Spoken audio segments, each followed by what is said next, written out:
চাকরির ইন্টারভিউ দিতে দিতে টিউশনি করিয়ে যা টাকা পাই সবই শেষ হয়ে যাচ্ছে, কিন্তু শালার চাকরি মামা ধরাই দিচ্ছে না। এত কষ্ট করে লেখাপড়া করার পর যদি চাকরি না পাই তাহলে তো আমার সব কষ্ট জ্বলে গেল। সাইমা গ্রুপ অফ কোম্পানিতে একটা ইন্টারভিউ আছে, দেখি আজ চাকরিটা হয় কিনা। রাস্তা দিয়ে হেঁটে যাচ্ছি, তখনই দেখি একটা বৃদ্ধ লোক রাস্তা পার হতে চাইছে কিন্তু পারছে না। কি করব বুঝতে পারছি না। এইদিকে ইন্টারভিউয়েরও সময় চলে যাচ্ছে। মনে মনে ঠিক করলাম ইন্টারভিউ দিতে না পারলে সমস্যা নেই, চাকরি এমনিতেও হবে না। গিয়ে লোকটাকে রাস্তা পার করে দিয়ে কিছু কথা বলে হাঁটতে হাঁটতে চলে এলাম অফিসের সামনে। মনে মনে দোয়া পড়তে পড়তে অফিসের ভেতরে গিয়ে দেখি আমার মতো আরও 10 জন বসে আছে ইন্টারভিউ দিতে। গিয়ে বসে পড়ি তাদের পাশে। এক এক করে সবাই গিয়ে ইন্টারভিউ দিয়ে আসে। সবার শেষে আমার ডাক আছে। 2টা ভদ্রলোক আর একটা মেয়ে বসে আছে। সালাম দিয়ে চেয়ারে বসে পড়ি। মেয়েটা বলে, চাকরি করতে চান কেন? কিছুটা অবাক হলাম। এ কেমন প্রশ্ন রে বাবা? বেঁচে থাকার জন্য ম্যাডাম।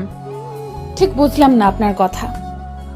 আসলে আমাদের পরিবারের অবস্থা তেমন ভালো নয়, আর বাবাও বেঁচে নেই, বাসায় অসুস্থ মা, তাই মাকে নিয়ে একটু ভালো করে বেঁচে থাকার জন্য একটা চাকরির প্রয়োজন। আচ্ছা বুঝলাম, তা কোন পর্যন্ত লেখাপড়া করেছেন আপনি? জি, MBA শেষ করেছি ম্যাডাম। এই মেয়ে কি পাগল নাকি? আমার সার্টিফিকেট তো তার হাতেই আছে, তাও জিজ্ঞেস করছে কেন কোন পর্যন্ত লেখাপড়া করেছি। মনে হয় জীবনে প্রথম ইন্টারভিউ নিচ্ছে। দেখুন, আমাদের কোম্পানিতে চাকরি করতে হলে আপনাকে অনেক মিথ্যা বলতে হবে। প্রজেক্ট খারাপ হলেও তাকে ভালো বলে উপস্থাপন করতে হবে। সরি ম্যাডাম, আমি চাকরি পাওয়ার জন্য নিজের সততা বিসর্জন দিতে পারবো না। আপনারা আপনাদের চাকরি রেখে দিন, আমি আমার সততা নিয়ে চলে যাই। বলেই চেয়ার থেকে উঠে আমার ফাইল নিয়ে বের হয়ে আসতে গেলে পিছন থেকে ম্যাডাম বলে, চাকরির জন্য সবাই সবকিছু করতে রাজি, আর আপনি তো সত্যি আপনার মতো একজনকেই আমাদের প্রয়োজন ছিল। বেতন কত নেবেন? সরি, ঠিক বুঝিনি। চাকরিটা আপনি পাচ্ছেন। Welcome to Saima group of company. ম্যাডামের কথা শুনে ঠোঁটের কোণে হাসি ফুটে ওঠে। ধন্যবাদ দিয়ে খুশি মনে বাসায় চলে আসি। কাল থেকে জয়েন করব চাকরিতে। বাসায় এসে আম্মুকে কোলে নিয়ে ঘুরতে থাকি। আম্মু হাসতে হাসতে বলে, এই পাগল, কি করছিস? পড়ে যাবো তো না মা। আজ এত খুশি লাগছে কেন তোকে? আম্মু, আমার চাকরিটা হয়ে গেছে। সত্যি? অবশেষে আমার ছেলেটা চাকরি পেল। আচ্ছা তুই টেবিলে বস, আমি আজ তোর জন্য ইলিশ মাছ ভুনা করেছি। সত্যি? শুনেই তো জিভে জল আসছে আম্মু। যাও তাড়াতাড়ি নিয়ে আসো। বলে হাত মুখ ধুয়ে এসে টেবিলে বসে পড়ি। একটু পর আম্মু খাবার নিয়ে এসে আমার প্লেটে দিতেই খেতে শুরু করি। খাবার খেয়ে রুমে গিয়ে কিছু সময় ঘুমিয়ে সন্ধ্যায় অফিসে যাওয়ার জন্য সব কিছু রেডি করে রেখে দেই। কাল চাকরির প্রথম দিন, কিছুতেই লেট করা যাবে না। পরের দিন সকালে ঘুম থেকে উঠে ফ্রেশ হয়ে নাস্তা করে রেডি হয়ে চলে আসি অফিসে। অফিসে আসতেই ম্যানেজার আমাকে আমার ডেস্ক দেখিয়ে দেয়, সাথে একটা ফাইল দিয়ে কি করতে হবে বুঝিয়ে দেয়। আমি ঠিক আছে বলে কাজ শুরু করি। একটু পর একটা মেয়ে এসে বলে, হ্যালো, কেমন আছেন? জি আলহামদুলিল্লাহ ভালো, আপনি? আমিও ভালো আছি। আজই জয়েন করলেন নাকি? আর আপনি? প্রায় বছরের মতো হবে। আমরা কি বন্ধু হতে পারি? অবশ্যই, কেন নয়। তা আপনার নাম কি? বন্ধুকে কিন্তু আপনি বলা চলবে না। আর আমি প্রিয়াঙ্কা, তুমি? আমি তোফাজ্জল। এরপর আরও কিছু সময় পর প্রিয়াঙ্কার সাথে কথা বলে পিয়ন চাচা এসে বলে ম্যাডাম নাকি আমাকে ডেকেছে। আমি প্রিয়াঙ্কাকে বিদায় দিয়ে ম্যাডামের রুমের সামনে এসে দরজায় নক করি। তারপর বলি, মে আই কামিং ম্যাম? জি আসুন। এরপর আমি ভেতরে যেতেই ম্যাডাম আমাকে বলে, প্রথম দিন এসে এই মেয়েদের সাথে আড্ডা দিতে শুরু করেছেন মিস্টার তোফাজ্জল? কই না তো, আমি তো কাজ করছিলাম। আপনি কাজ করছিলেন না, আড্ডা দিচ্ছিলেন, সেটা আমি ভালো করেই জানি। আমার অফিসে কিন্তু ফাঁকিবাজি চলবে না, আর মেয়েদের থেকে দূরে থাকবেন। জি ম্যাম, মনে থাকবে। আর কিছু বলবেন ম্যাম? খুব তাড়া দেখছি আপনার। না, আসলে ম্যানেজার সাহেব একটা ফাইল দিয়েছে, আর কালকে নাকি ফাইলটা লাগবে, তাই আর কি। ঠিক আছে, যান গিয়ে কাজ করুন, আর কোনো মেয়ের সাথে যেন কথা বলতে না দেখি। আমি ঠিক আছে বলে ম্যাডামের রুম থেকে বের হয়ে বুকে ফু দিয়ে মনে মনে বলি, বাপরে, প্রথম দিনই এত অর্ডার, পরে যে কি হবে একমাত্র আল্লাহ মালুম। আমি চলে আসতেই ও একা একা হাঁটছে। আমাকে ভীতু ভীতু চাহনি দেখে অনেক কষ্টে নিজের হাসি থামিয়ে রেখেছে ও, কিন্তু এখন আর পারছে না। কিছু সময় আমার কথা ভাবতে ভাবতে আবার কাজ করতে থাকে। কাজ করতে করতে লাঞ্চের সময় হয়ে গেছে, কখন বুঝতেই পারিনি। প্রিয়াঙ্কা এসে বলে, কি মিস্টার, শুধু কি কাজই করবে নাকি খাবারও খেতে হবে? কয়টা বাজে এখন? 2:10 বাজে, লাঞ্চ টাইম শুরু হয়ে গেছে। এই অফিসের একটা রুলস আছে, 2:30টার পর কেউ বসে থাকতে পারবে না, কাজ করতে আসতে হবে। আমার তো 10 মিনিটের লাঞ্চ হয়ে যাবে। ঠিক আছে, আমার ডেস্কে চলো। আমি আজ বিরিয়ানি রান্না করে এনেছি, একসাথে দুজনে লাঞ্চ করব। আরে না থাক, আমি ক্যান্টিন থেকে খেয়ে নিব, তুমি খেয়ে নাও গিয়ে। তুমি আমাকে মনে হয় এখনো বন্ধুই ভাবো না, তাই না তোফাজ্জল? এমনটা নয়, তুমি তো শুধু তোমার একার জন্য খাবার এনেছো। এখন আমি যদি সেখান থেকে খাই তবে কি হবে তোমার? একদিন অল্প খেলে কিছু হবে না, চলো তো।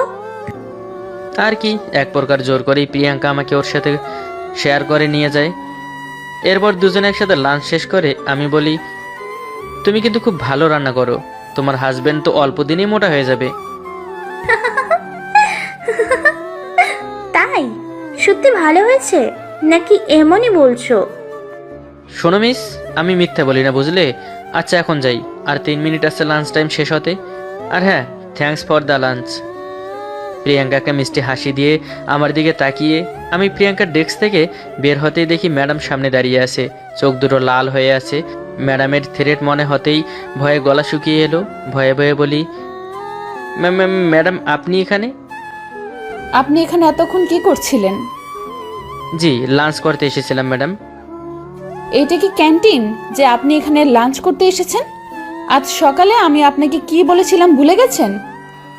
না মানে না, মনে আছে ম্যাডাম, আসলে প্রিয়াঙ্কা জোর করলো তো তাই। যান, নিজের ডেস্কে গিয়ে কাজ করুন। আমাকে আর পাইকে এক দৌড়ে ডেস্কে চলে আসি, বুকে ফু দিয়ে চেয়ারে বসে কাজ করতে থাকি। কিছুক্ষণ পর পিয়ন চাচা এসে বলে ম্যাডাম রাখছে। ল্যাপটপটা বন্ধ করে ম্যাডামের রুমে গিয়ে বলি, ম্যাম আমাকে ডেকেছেন? একটু পর রায় গ্রুপের সাথে একটা মিটিং আছে, আপনি আমার সাথে যাবেন। হাতে কোনো কাজ থাকলে শেষ করে নিন। ম্যাম আমি গিয়ে কি করব? আমার সাথে প্রেম করবেন? আজব লোক তো আপনি, মিটিংয়ে যা করে তাই করবেন। ম্যাডামের কথা শুনে একটু অবাক হলাম। আসার পর থেকেই আমার উপর অধিকার দেখাচ্ছে। কাহিনী কি? আমাকে চুপ করে থাকতে দেখে ম্যাডাম বলে, এত কি ভাবছেন, যান গিয়ে কাজ শেষ করে নিন। আমি ঠিক আছে বলে আমার ডেস্কে এসে বসে বাকি কাজগুলো শেষ করে নেই। একটু পর ম্যাডাম এসে বলে, চলুন মিস্টার তোফাজ্জল, এখনই বের হতে হবে আমাদের, হাতে বেশি সময় নেই। আমি ঠিক আছে বলে ল্যাপটপ বন্ধ করে ম্যাডামের সাথে অফিস থেকে বের হতেই ম্যাডাম বলে, মিস্টার তোফাজ্জল, আপনি ড্রাইভ করতে পারেন? জি ম্যাডাম, একটা বন্ধুর থেকে শিখেছিলাম। তাহলে আপনি ড্রাইভ করুন, আমার একটু টায়ার্ড লাগছে। আমি ঠিক আছে বলে ড্রাইভিং সিটে বসে পড়ি। ভেবেছিলাম ম্যাডাম হয়তো পিছনে বসবে, কিন্তু আমাকে অবাক করে দিয়ে আমার পাশেই বসে পড়ে। আমি ম্যাডামের থেকে লোকেশন জেনে নিয়ে ড্রাইভ করতে থাকি। একটু পর পৌঁছে যাই রায় গ্রুপের সামনে। গাড়ি থেকে নেমে ম্যাডামের সাথে অফিসের ভেতরে যেতেই কয়েকজন লোক এসে ম্যাডামকে সালাম দেয়। ম্যাডাম সালামের জবাব দিয়ে বলে, আমার হাত নষ্ট করার মতো সময় নেই মিস্টার রায়, মিটিং রুমে চলুন। এরপর সবাই মিটিং রুমে গিয়ে একজন একজন করে বলতে থাকে নতুন প্রজেক্টের সম্পর্কে। আমি চুপচাপ বসে আছি। ম্যাডাম বলে, মিস্টার তোফাজ্জল, আপনি চুপ করে বসে আছেন কেন? কি মনে হয় এই ডিলটা করলে কেমন হবে? ম্যাম রাগ করবেন না, ওনাদের কথা শুনে মনে হচ্ছে কোনো একটা বস্তি ভেঙে এই প্রজেক্টটা সেখানেই করা হবে। এতে হয়তো আপনাদের লাভ হবে অনেক, কিন্তু গরিব অসহায় মানুষগুলো কোথায় যাবে সেটা একবার ভেবে দেখুন। আমার কথা শুনে রায় গ্রুপের এমডি বলে তারা ওই বস্তির লোকগুলোকে কিছু টাকা দিয়ে দিবে। এটা শুনে রাগ হচ্ছে খুব। রাগকে কন্ট্রোল করে বলি, মিস্টার রায় আপনি কত টাকা দিবেন? 10,000, 50,000?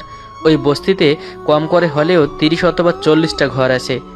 একটা ঘর যদি 3 জন করে লোক থাকে, এই টাকা দিয়ে কি হবে তাদের?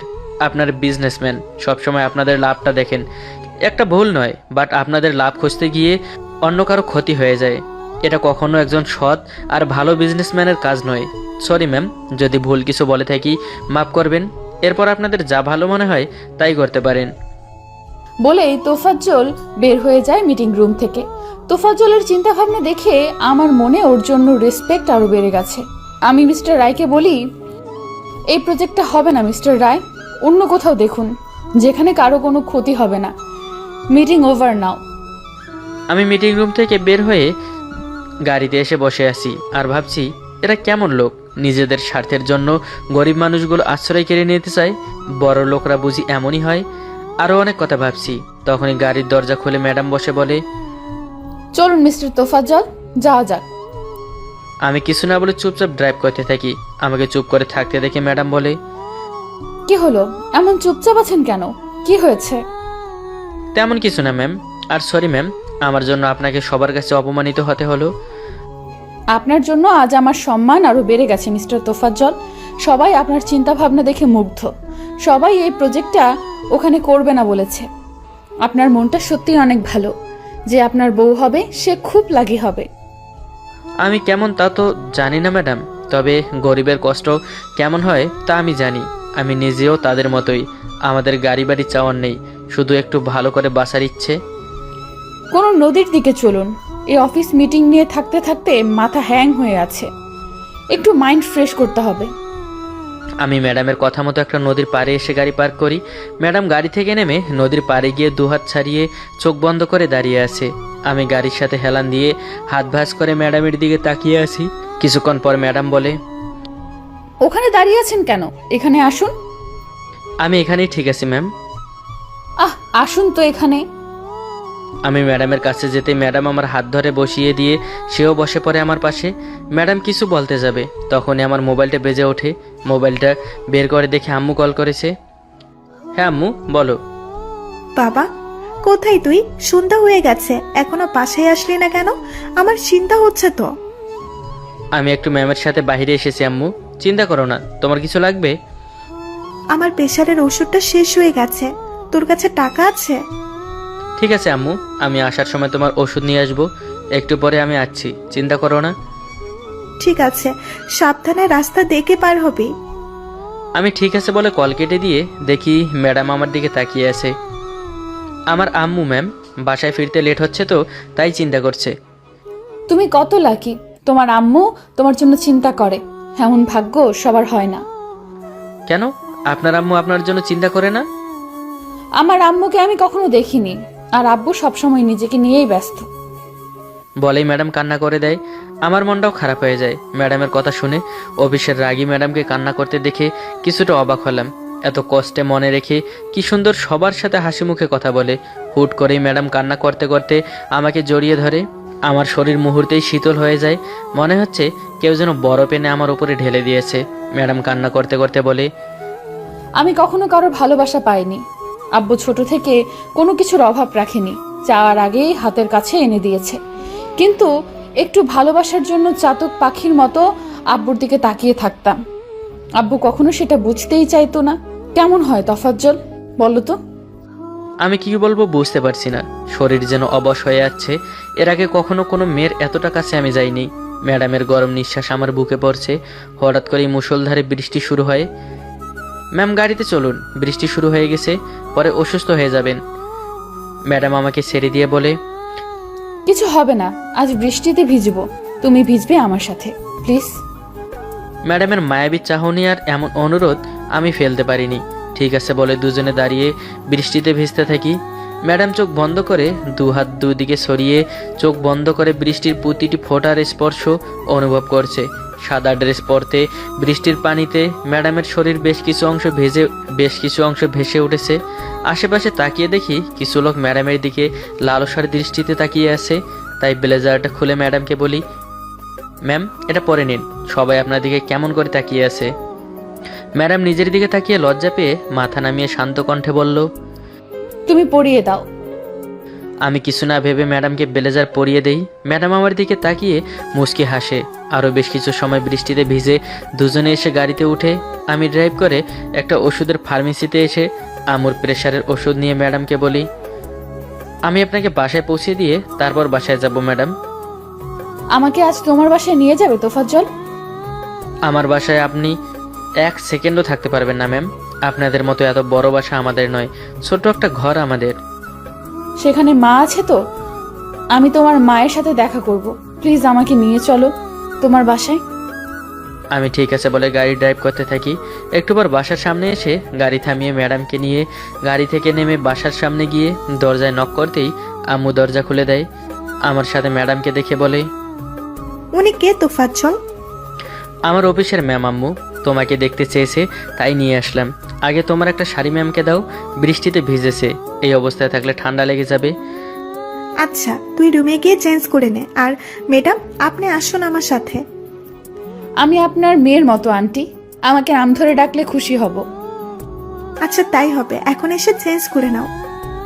এরপর আমি আম্মুকে ওষুধ দিয়ে রুমে চলে যাই আর ম্যাডামকে নিয়ে আম্মু রুমে চলে যায়।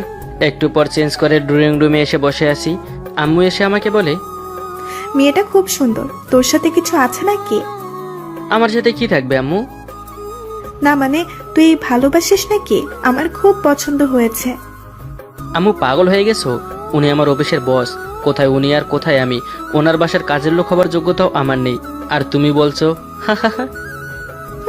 ঠিকই বলেছিস, আমি একটু বেশি ভেবে ফেলেছি, তাই না রে? আমি আম্মুর হাত ধরে হাতে চুমু দিয়ে বলি, আমাদের যেমন সাধ্য তেমনই স্বপ্ন দেখা উচিত আম্মু। এখন কিছু খেতে দাও, খুব ক্ষুধা পেয়েছে। আচ্ছা তুই বস, আমি দেখছি তোর ম্যাডাম কি করছে। সেও তো মনে হয় এখনো কিছুই খায়নি।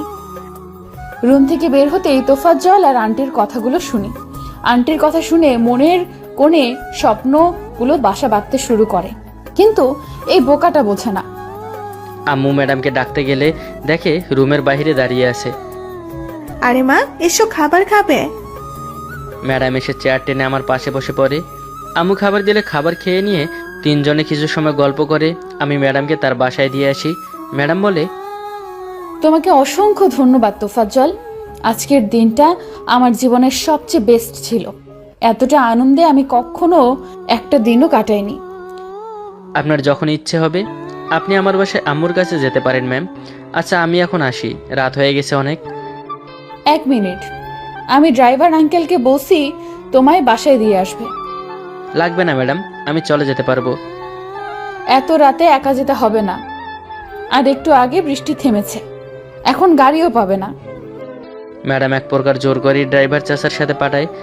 বাসায় এসে আম্মুর সাথে কিছু সময় কথা বলে রুমে গিয়ে শুয়ে পড়ি। মুহূর্তে চোখের রাজ্যে ঘুম এসে ভর করে।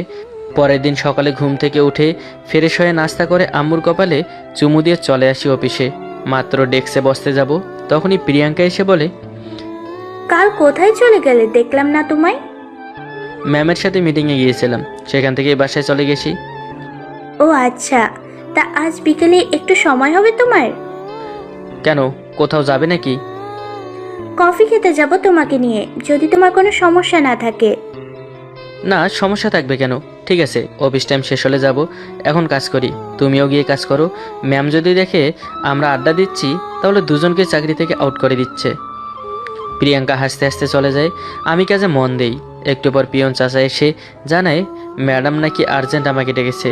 আর কি, চলে এলাম ম্যাডামের রুমে। জি ম্যাডাম, আমাকে ডেকেছেন? অফিসে আসতে আসতে প্রিয়াঙ্কার সাথে আড্ডা দিতে শুরু করে দিয়েছো? তোমার এত কিসের কথা ওই মেয়ের সাথে? প্রিয়াঙ্কা তো আমার ফ্রেন্ড ম্যাম, ওই কাল অফিস থেকে কোথায় গিয়েছিলাম তাই জিজ্ঞেস করেছিল। এত হেসে হেসে এই কথা বলার কি আছে? আর তুমি জয়েন করেছো 2 দিন হয়েছে, এর মধ্যে কিভাবে বন্ধুত্ব হয়ে যায়? লাস্ট ওয়ার্নিং দিতেছি তোমাকে, আর যেন আর কখনো তোমাকে ওই মেয়ের সাথে কথা বলতে না দেখি। আমি মনে মনে বলি, বাপরে, কথা বলছি এটা দেখে এই অবস্থা। যদি জানে আজ কফি খেতে যাব তাহলে কি আমার অবস্থা করবে? কিন্তু ম্যাডাম কেন এমন করে আমার সাথে? আমি প্রিয়াঙ্কার সাথে কথা বললে তবে কি ম্যাডাম আমাকে ভালোবাসে? আমাকে চুপ করে থাকতে দেখে ম্যাডাম বলে, এত কি ভাবছো? এখন গিয়ে কাজ করো, আর লাঞ্চের সময় আমার রুমে আসবে। আমি তোমার জন্য নিজ হাতে ইলিশ মাছ ভুনা করে এনেছি। আপনি রান্না করছেন? আর আপনি কি করে জানলেন ইলিশ মাছ ভুনা আমার পছন্দ? আন্টির থেকে তোমার কি পছন্দ সব জেনেছি। লাঞ্চ টাইমে চুপচাপ আমার রুমে আসবে, নয়তো খবর আছে তোমার। আমি ঠিক আছে বলে নিজের ডেস্কে এসে কাজ করি। কাজ করতে করতে লাঞ্চ টাইম হয়ে যায়। প্রিয়াঙ্কা এসে বলে, তোফাজ্জল, চলো খাবার খেয়ে আসি। তুমি আজ খেয়ে নাও, আমি একটু পরে যাব, হাতে একটু কাজ আছে। কাজ পরে করতে পারবে, এখন এসো তো। খুব আর্জেন্ট, আজ পারবো না, তুমি খেয়ে নাও। প্রিয়াঙ্কা ঠিক আছে বলে চলে যায়। আমি একটা নিঃশ্বাস ফেলে উঠে ম্যাডামের রুমে চলে যাই। ম্যাডাম আমাকে দেখে বলে, তোমার জন্যই অপেক্ষা করছিলাম। এসো, খুব ক্ষুধা পেয়েছে। যাও, ওয়াশরুম থেকে ফ্রেশ হয়ে এসো। আমি ঠিক আছে বলে ওয়াশরুম থেকে ফ্রেশ হয়ে এসে দেখি ম্যাডাম প্লেটে খাবার বেড়ে দিচ্ছে। আমি আর ম্যাডাম সোফায় বসেছি। আমি যখন খেতে যাব ম্যাডাম বলে, একটা আবদার করব, রাখবে তোফাজ্জল? ম্যাম বলুন, কি আবদার? আমাকে তোমার হাতে খাইয়ে দিবে প্লিজ? আমি আপনাকে খাইয়ে দেব, কিন্তু ম্যাম। প্লিজ না করো না, ইচ্ছে করছে তোমার হাতে খেতে।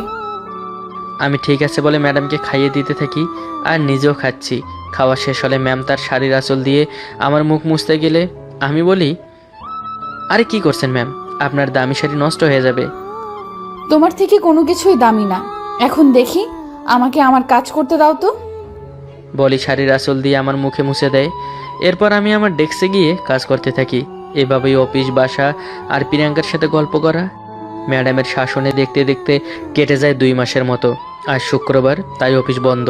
বিকেলে রুমে বসে আছি, তখনই দরজায় ঠক ঠক শব্দ শুনে আম্মু গিয়ে দরজা খুলে দেয়। ম্যাডামকে দেখে বলে, আরে সাইমা মামুনি, তুমি এসো, ভেতরে এসো। কেমন আছো মা? ভালো আছি আন্টি, আপনি কেমন আছেন? আমিও ভালো আছি। তোফাজ্জলের কাছে এসেছো? ওর রুমে আছে, যাও। ম্যাডাম আম্মুকে ঠিক আছে বলে আমার রুমে আসে। আমি বসে ফেসবুক চালাচ্ছি। হঠাৎ কারো পায়ের শব্দ শুনে দরজার দিকে তাকিয়ে দেখি ম্যাডাম। আরে ম্যাম, আপনি?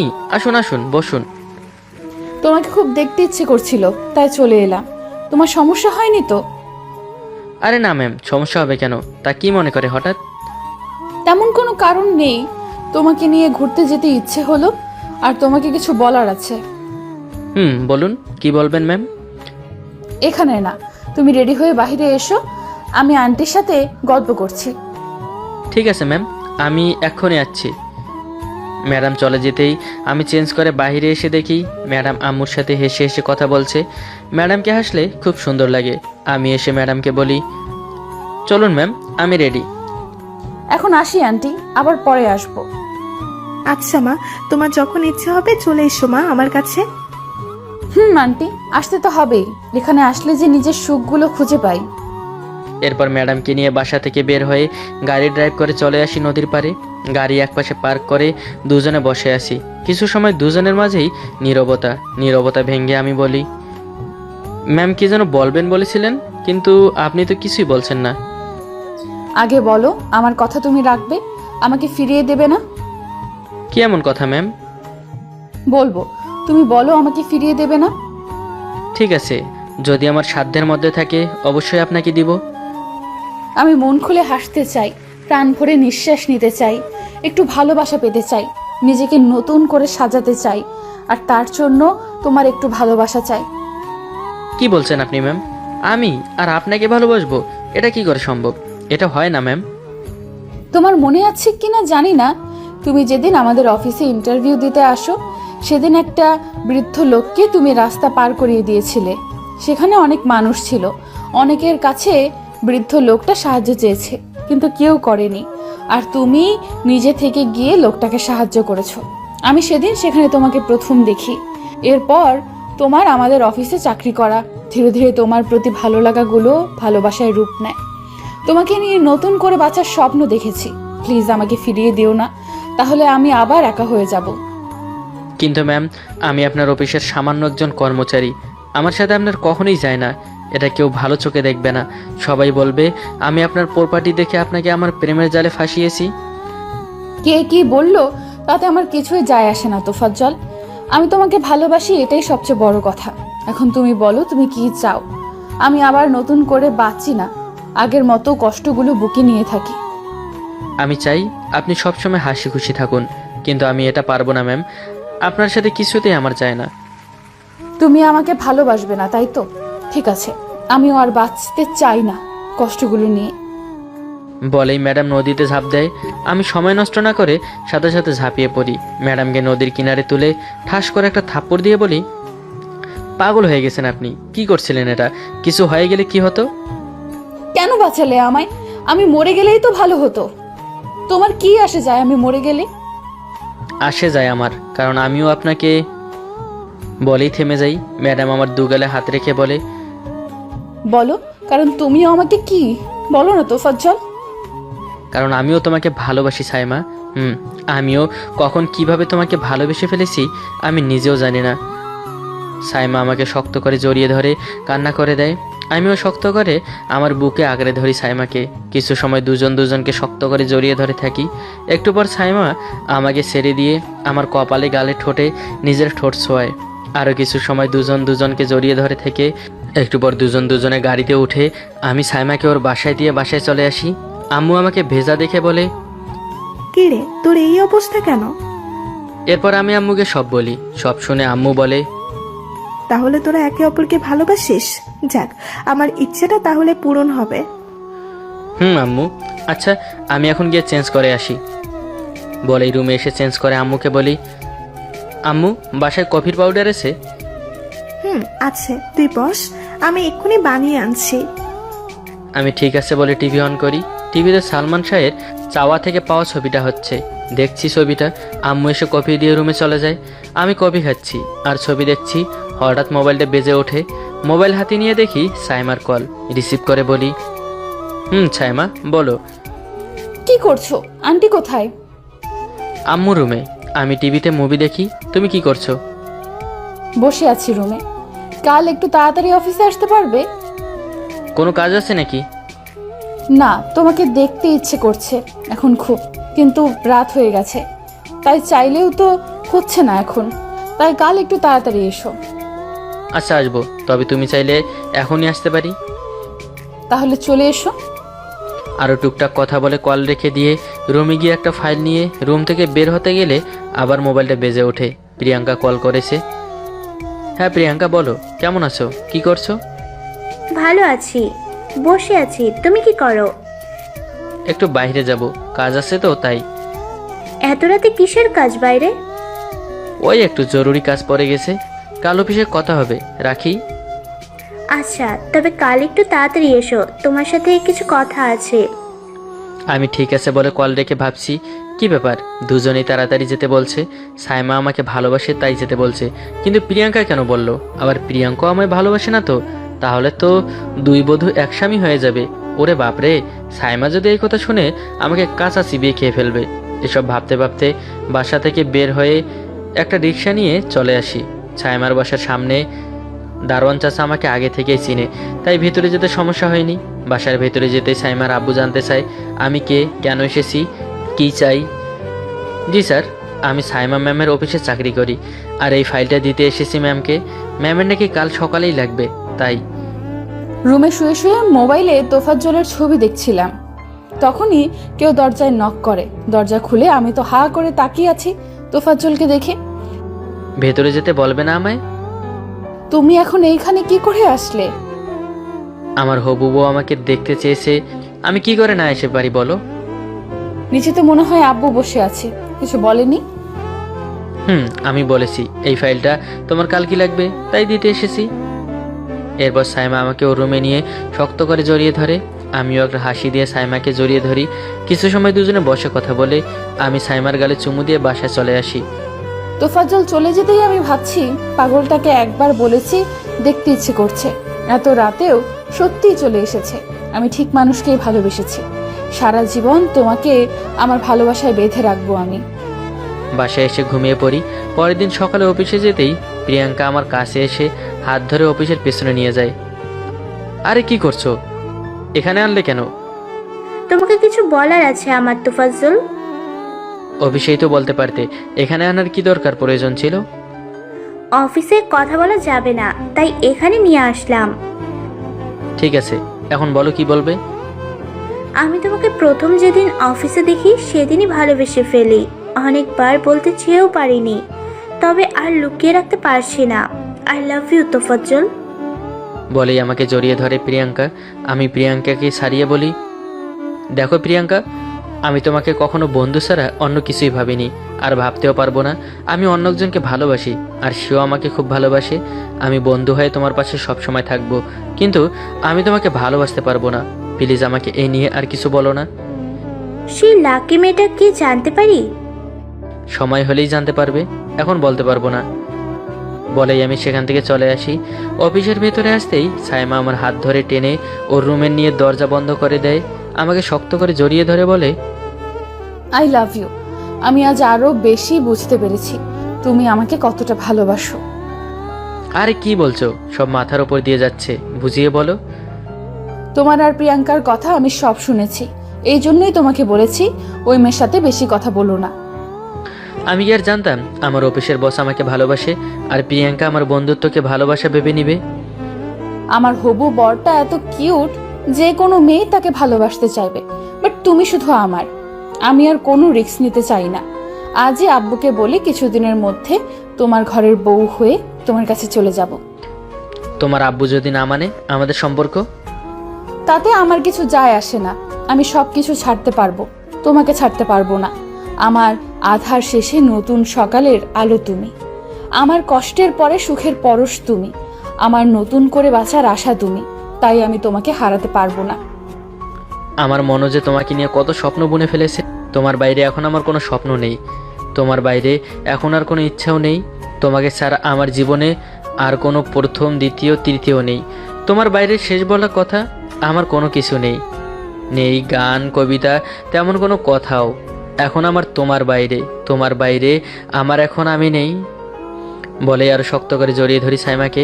কিছু সময় সাইমাকে ছেড়ে দিয়ে ওর কপালে চুমু দিয়ে নিজের ডেস্কে এসে কাজ করছি। দেখতে দেখতে অফিস টাইম শেষ হয়ে যায়। সাইমা আমাকে আমার বাসায় দিয়ে ওর বাসায় চলে যায়। আমি রুমে গিয়ে ফ্রেশ হয়ে শুয়ে আসি। বাসায় এসে আব্বুকে সব বলি। সব শুনে আব্বু প্রথমে রাজি হয় না। আমি বলি, ছোট থেকে কখনো কারো ভালোবাসা পাইনি আমি। তুমি সব সময় তোমার কাজ নিয়েছিলে, আমার জন্য তোমার কখনো সময়ই হয়নি আব্বু। বেঁচে থাকার ইচ্ছেটা যখন মরে যাচ্ছিল তখন আমার জীবনে তোফাজ্জল আসে, আমাকে ভালোবাসে, আমাকে আবার বাঁচতে শেখায়। তুমি যদি ভেবে থাকো তোফাজ্জল তোমার এই বিশাল সম্পত্তির জন্য আমাকে ভালোবাসে, তবে তুমি ভুল ভাবছো। ওর টাকার প্রতি কোনো ইন্টারেস্ট নেই। যদি তুমি মেনে নাও তাহলে ভালো, নয়তো আমি তোমার সব কিছু ছেড়ে চলে যাব। এতগুলো বছর পর আমি ভালোবাসা পেয়েছি, সে ভালোবাসা আমি হারাতে পারবো না। আব্বু আমার কথা শুনে চোখের পানি ছেড়ে দেয়। কান্না করতে করতে আমাকে জড়িয়ে ধরে বলে, আমি যা চাই তাই হবে। কালই তোফাজ্জলকে ওর আম্মুকে নিয়ে আসতে বলে। আমি রুমে শুয়ে আছি। সাইমা কল করে জানায় ওর আব্বু সব মেনে নিয়েছে আর কাল আমাদের যেতে বলেছে। পরের দিন আম্মু আর আমি সাইমাদের বাসায় যাই। এরপর আমাদের বিয়ে ঠিক করে আর 6 দিন পর বিয়ে। দেখতে দেখতে কেটে যায় 5 দিন। আজ আমার সাইমার বিয়ে। বসে আছি স্টেজে। আমার পাশে লাল বেনারসি শাড়ি পরে আছে সাইমা। একটু পর প্রিয়াঙ্কা এসে আমাকে আর সাইমাকে শুভেচ্ছা জানিয়ে আমাকে বলে, খুব সুখী হও তুমি, সারা জীবন তোমাদের ভালোবাসা অক্ষয় হোক। শুভকামনা তোমাদের ম্যারিড লাইফের জন্য। বলেই চোখের পানি মুছতে মুছতে চলে যায়। মনটা খারাপ হয়ে যায় প্রিয়াঙ্কার চোখে পানি দেখে। লেখক সাহেব কেন যে প্রিয়াঙ্কার জন্য একজনকে রাখলো না বুঝলাম না, শুধু শুধু মেয়েটাকে কাঁদালো। যা হোক, আমি বিয়ে করি এখন, হি হি হি। একটু পর কাজী সাহেব আমার আর সাইমার বিয়ের কাজ সম্পূর্ণ করে। সবাই আমাদের জন্য দোয়া করে। অফিসের সকল স্টাফরা শুভেচ্ছা জানায়। কিছুক্ষণ পর বউ নিয়ে বাসায় চলে আসি। বউ সেজে ইয়া বড় ঘোমটা দিয়ে বসে আছি। একটু পর আমার বর এসে দরজা বন্ধ করে আমার কাছে এসে আমার পাশে বসে। আমি বিছানা থেকে নেমে সালাম করতে গেলে আমাকে ধরে বলে, ওখানে কেন যাচ্ছ? এই বুকটা যে তোমার জন্য অপেক্ষা করছে, এখানে আসো। সাইমা মুচকি হেসে আমার বুকে ঝাঁপিয়ে পড়ে। কোলে করে সাইমাকে বিছানায় শুয়ে দিয়ে আমি ওর পাশে কপালে গালে চুমু দিয়ে যখন ঠোঁটে কিস করতে যাব, সাইমা বলে, আরে কি করছো? সবাই দেখছে তো। এখানে তো তুমি ছাড়া কেউ নেই, কে দেখছে? ভুলে গেছো আমার সকল দর্শক কান পেতে আছে তো, সব বুঝে ফেলবে না? ও হ্যাঁ, তাই তো। 1 মিনিট। এই ভাইয়া এবং আপুরা, আপনারা এমন করে তাকিয়ে থাকলে আমাদের লজ্জা করে না বুঝি? এবার তো চোখটা বন্ধ করুন, মাত্র বিয়ে করেছি, এখন এমন কিছু হবে লজ্জা পাবেন। সো বিদায় নেন আপনারা।